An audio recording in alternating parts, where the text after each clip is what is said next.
Firstly, when we are talking about loving oneself, what does that mean? This we have to understand. No?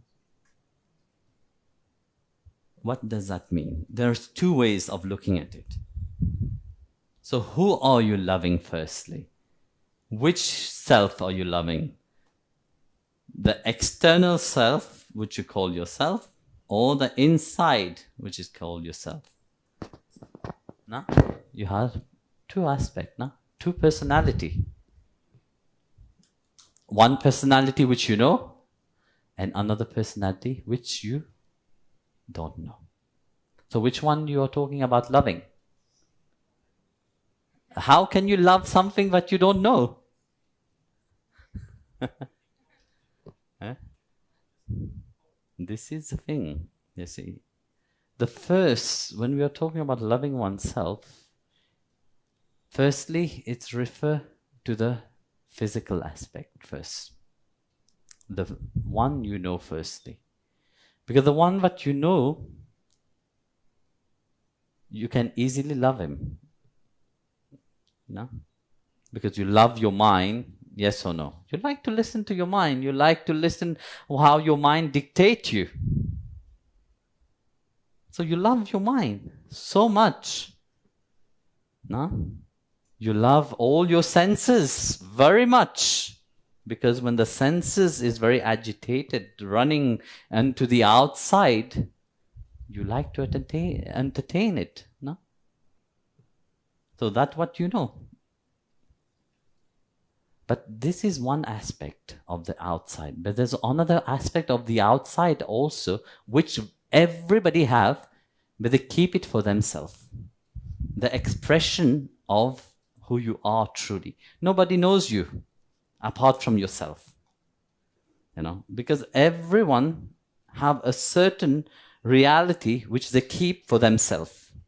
They don't show to the people. They don't share it with anybody. That is your private. You don't want, very often people they feel ashamed of being who they are. That they keep for themselves. You know, firstly, upon the external self, acceptance is important. If you don't accept, firstly, the outside, how God have created you, how God have made you, you will never know how to dive deep within. No? So, firstly, it is that acceptance must be there. Without that acceptance, you will never be able to accept life.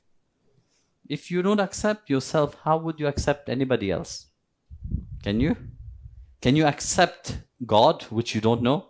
Can you accept your true self, which you're on, like you were just saying, you're on journey to know? You can't, no? That acceptance must be there firstly. So like that, the first step of loving oneself is to completely accept oneself, how God have made you, have made your mind. That doesn't mean that you can't change. You know, that the changes start happening the moment you start to accept. But the mind finds it very difficult to accept because the mind rotates on all the negative things that you have done upon your life. No? Tell you to think about positive.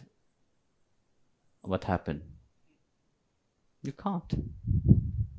Your mind jump very quickly in conclusion. You know? Your mind jump in the negative aspect of your own life firstly.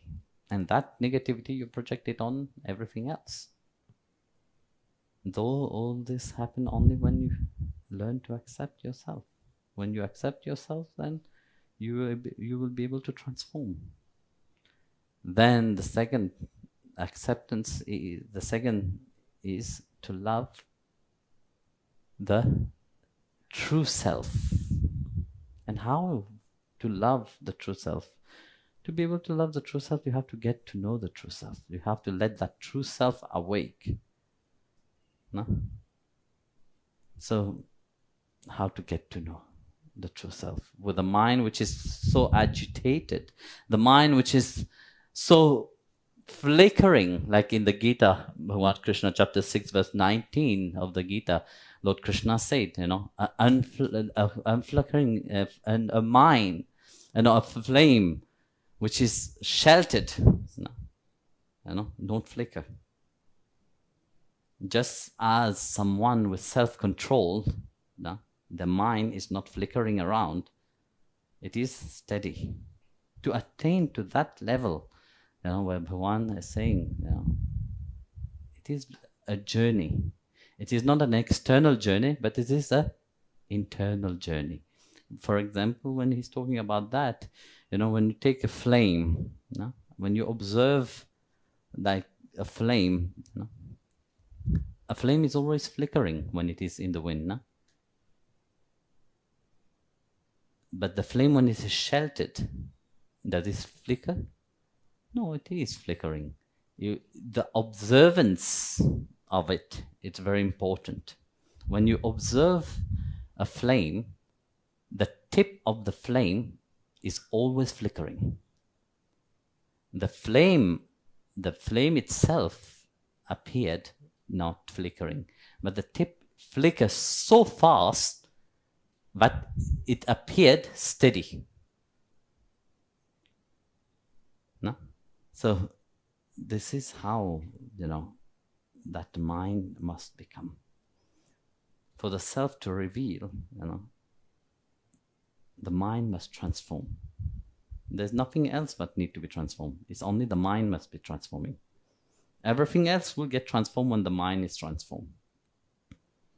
Who is enjoying everything? Mind. Yeah, he's beyond. When we take your life itself, who is enjoying the good things in your life? You? Your mind is enjoying. Who is enjoying the bad things of life? You? It is your mind which is enjoying.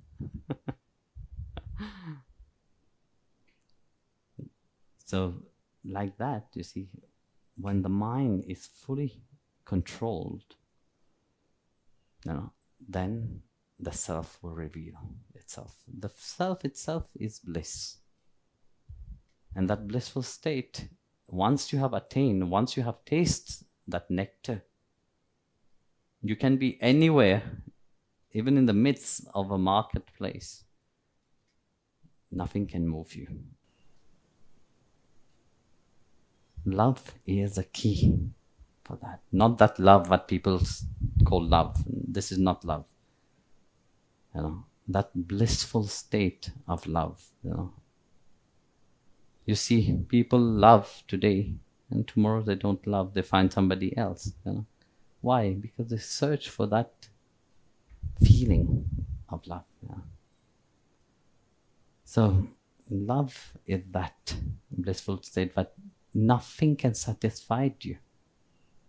Nothing outside gives you that satisfaction. You are satisfied with yourself.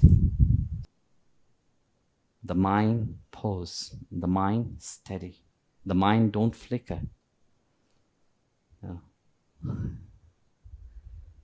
So that is that another kind of love. Then this is love in itself. Your full being, who you are, that blissful state. There's no need to love anything else because you emanate that love. This is your true being. Because you don't know who you are, that's why you keep looking for love outside. That's why you look for satisfaction outside. You look for this, because you are empty, you look for to fill this outside. But when you are full, there's no need to look anywhere. So this is when you love yourself.